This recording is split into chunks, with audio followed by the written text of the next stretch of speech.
What's going on, guys? Hope everybody's having a great day. We are playing some Dragonheir Silent Gods. This is a sponsored video, so huge shout out to Dragonheir for sponsoring the video. You can download the game using the link in my description as well as the pinned comment. There's also a promo code for you all to use as well, so be sure to enter it while it is still good. The game is available on Windows as well as Mac. You can get it on Epic and Steam players as well as iOS and Android mobile platforms. So everybody has an opportunity to play this game. It is accessible almost everywhere. And I'm enjoying the game a ton. They've got a new season for us. Season 3 of Dragonheir is going to be starting on March 22nd. I'm excited. There is a ton of new stuff coming into the game. Obviously, we have new champions, which you'll have an opportunity to summon from the fourth faring summons. So we have new exclusive champion summons. There's 31 new heroes. There's new dungeon boss mechanics, new bosses in Fey Meander. We've also got new artifacts as well as new equipment. So we've got new sets as well, a ton of new sets. We've got mythical sets, single piece sets, which I think is just a great addition to the game. Some of these single piece sets are absolutely crazy. The mythical sets, absolutely crazy. I'm not exactly sure if we're gonna see any one piece sets in any of the other seasons. It would be great. I would actually suggest that they introduce some other one piece sets, because having a 3-piece set is kind of just weird when building a champ. You want to be able to have that synergy with all of your gear and not just have a random piece. So it would be great if they kind of added just some other one-piece sets that will just be on all of the seasons. That way people starting out new to the game don't miss out on anything, because one-piece sets are honestly a game changer. We have new elemental affinities. So fire and radiance is together now, lightning and necrosis together now, ice and poison together now, as well as some new damage types, corrosion, aura, and shadow. But in this video, we're going to be talking about Aladia. Aladia is the new fusion for season 3. If we go look at the events tab, obviously we have Aladia, which will be starting April the 12th. So you have some opportunity to save up some dice for it, save up whatever you need to prepare your champions for the world bosses and what have you, because there's going to be continental challenge where you face the world bosses across Aladia, and you will have to get as much damage as you can so that you can get your what are they calling it, ice ore. So you need to get this ice ore so you can collect her. But let's go and take a look at this champ and let's see just how strong she is and if you actually want to go for this champion. So if we take a look at her kit here, she is an ice champion, so ice pretty strong, coming off season 2 with ice blast champs, so she will fit right in. She is a tank, so if you don't have an ice tank, I would definitely suggest you go for her because she has a pretty strong kit. On the passive ability, when an ally with a shield takes damage, there's a 20% chance of inflicting attack penalty 2 on the attacker for 10 seconds. Also grants a shield to all allies as soon as the battle starts. So as soon as the battle starts, you coming out the gate with a shield. I like it. On a battle skill, deals some cold damage to the enemy, removes all of their shields. If you are targeting a non-elite enemy, it's going to steal the shield instead. So if you're not targeting a boss, you will steal the shield. If it is a boss, it is going to just remove the shield. This is great for like Grave of Curse. You probably won't use her in ice domain at all, just because she is a ice champion with frost domain. You won't be using her there just because she's going to take extra damage. It's not saying you can't build her for it, but she's going to take extra damage. You could bring any other tank. On her ultimate ability, deals 650% attack cold damage to all enemies with a 50% chance of inflicting them with frozen for 3 seconds. So you get frozen, you get some crowd control. Everybody loves some good CC. Frozen is huge. and also grants a shield, a pretty nice shield, as well as control immunity to all allies for 10 seconds. This is huge because control immunity is very rare. We have gotten a couple other control immunity champs as of recent, but if we just look, because this is a test server account, let's see how many champs in the entire game, including season 3, what will be seeing have control immunity. Not many. This is all of the champs in the entire game that do control immunity. There's only 9. Only 9 champs out of all of the champs have this ability to have control immunity. So pretty rare there. I would say she is an awesome champ since I've been testing her out. We're gonna go take a look and just see, you know, what she can do, right? So let's go to the first place that obviously comes to mind, and that is going to be the Grave of Curse. And the Grave of Curse has some new mechanics, and I think I'm going to touch on this in a separate video, all of the mechanics of the bosses in season 3, because they have changed. And we're going to go in with an ice team. We're going to go to stage 9 and just see, you know, her in action dispelling the shield. So I have a team here that is already set up. Obviously we have Falosia in there, not really free to play, but we have Varesh here, we have Bladen here, as well as Sadik. So we have some ice blasts going on. These guys are going to be doing damage for us. We're not even going to run through the whole thing. I just want to see her dispelling the shield. Varesh is he can still buffs here, but his block buffs is not going to work because the boss is going to cleanse right here. So normally we would have Varesh go just before the boss uses this skill so that we can block the buffs, but now you absolutely need someone to steal the buffs because you cannot block this.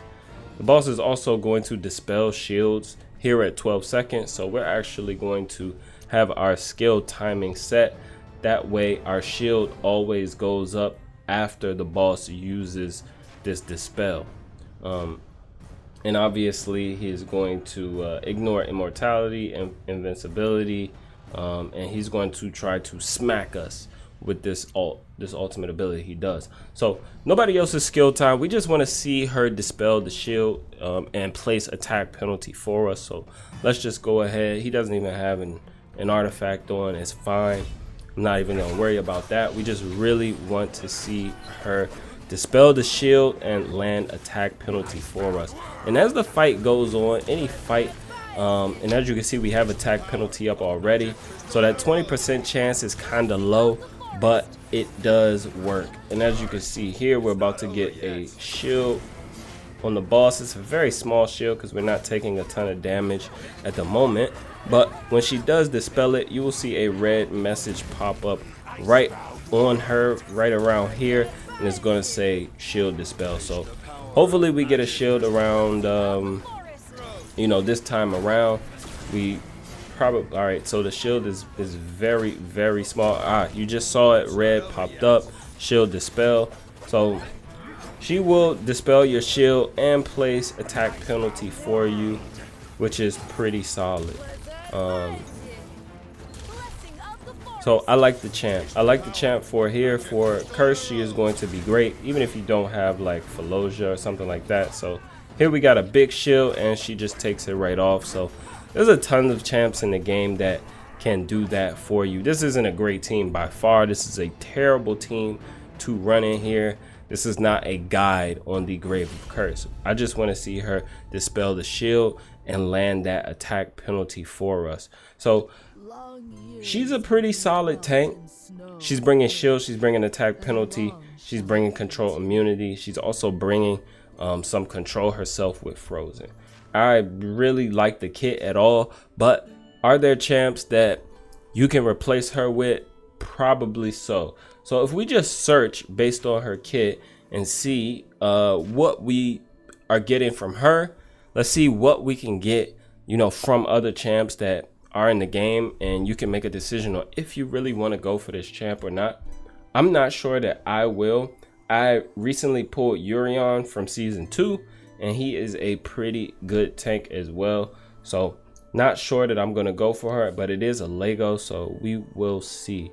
But the biggest thing that she's bringing is the shield, and there's a ton of champions in the game that can bring you a shield. Plenty of options here, as you can see, all the way, you know, from epics, Legos. We have some rares as well that can help you out with a shield. As far as attack penalty goes, she will be able to keep attack penalty up as long as you have a shield on you. It is a 20% chance, but it is any time that you take damage, which is pretty huge. You're also starting out with a shield, so if you're taking damage immediately, like in some of, you know, these fights here where you'll be clearing these areas, say for instance, you know, Cemetery of No Return, or in Tenebria, if you're in Corruption Media Field, any of these places, you get that shield immediately and you get attack penalty immediately, which is actually game changing in a way, because usually you have to wait on a battle skill, you have to wait on an ultimate skill to start debuffing, but that attack penalty chance at the start of the round is actually pretty huge. But as far as attack penalty goes, there's tons of champs in the game. We can always, you know, go down from Lego to epic to rare. There's tons of champs in the game that can give you attack penalty in some way, shape, or form, whether it be from the passive skill, the ultimate skill, what have you. Champions in the game definitely place attack penalty, probably more than any other debuff in the game. She's not providing you with any heals. She's not providing you with anything like that. There's not probably too many champs that can place frozen for you. As you can see here, 9 champs in the game that actually place frozen. So kind of unique in that way as well. Same for the control immunity. She is the only one that is going to give you control immunity and frozen. And these are the other champs that will give you, you know, control immunity. 3 out of the 9, so a third of the champs are all in ice already. And like I said earlier, I pulled Yurion, so not exactly sure I will go for her, even though I do like the kit. So as you can see, she is pretty replaceable if we just search based on what, you know, she's providing. Now, stealing the shield, being able to steal the shield from non-elite, I don't feel like there's a ton of places other than arena where this is going to be very usable for you, right? So there's not going to be a ton of places, you know, you're going around Tenebria, all these places where your enemies are going to get shields. You may have a few here and there, maybe in Feymeander or some other places where you get a shield that you are, you know, would want to steal or remove, but for the most part, it is going to be arena. Is there anyone else in the game? How many champs still? So still buffs? No, we want to steal the shield. I don't know that. I don't know how many people do it. Can we even search by that steal shield? I don't know that we can. And off the top of my head, I'm not sure how many champions are going to steal a shield. I can't think of any right now that I use. If you know any, please let me know in the comments down below.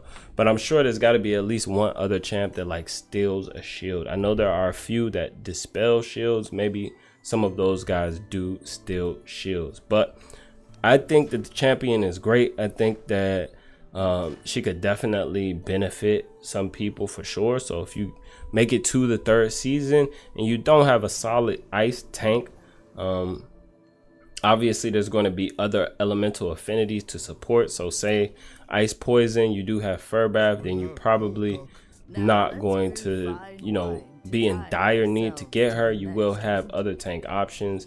Even in season 2, ice is with radiance, and there are, you know, for sure radiance tanks that you can use. You can use Ardreth, who was, you know, the fusion for season 2. So well, where is she at? Where is Ardreth? No need to tread on eggshells. Yeah, there she is. All right, so Ardreth, the tank from season 2, amazing tank that you could use. So there are options for you, but you won't be, I guess you won't be getting Aladia on season 2 anyway. But by the time you get there season 3, you may not have a use for this champion. Solid champion though, for sure. I think there is some place for her in the game, but I think that she is 100% replaceable as a champ. Does that make her any less of a champ? No, it does not. She is still an awesome champion, and unique in her own way. So definitely some places where she can get some use. In the Grave of Curse, you know, stealing shields is one way to go about it. Most people probably just build with enough support, you know, increased defense. You have a shield on yourself, and damage reduction can also make it very, very viable for you to do the boss without having to steal the shield, because the boss's shield won't be that big. So do I see this champion getting a ton of use? Not quite, but I still think it's a pretty good champion. That's going to be all for this one though, guys. Let me know your comments down below about the champ, and if you are looking forward to going for the champ. I know a lot of people who are, you know, free to play or light spenders will probably take advantage of the opportunity to get another legendary champion. That is, you know, what I'm probably going to end up doing, because that is the most responsible thing to do as someone who is playing the game, enjoying the game. You want to take advantage of fusion opportunities, because you know, pulling Legos is just rough. So let me know your comments down below on the champion and how you feel about the champ, if you're going to be going for the champ, if you can find some use for the champ. That's going to be all for us though, guys. Be sure to download the game using the link in my description, as well as the pinned comment. Subscribe to the channel, like the video. I would greatly appreciate it, because you guys are awesome. And until next time, be good and be well.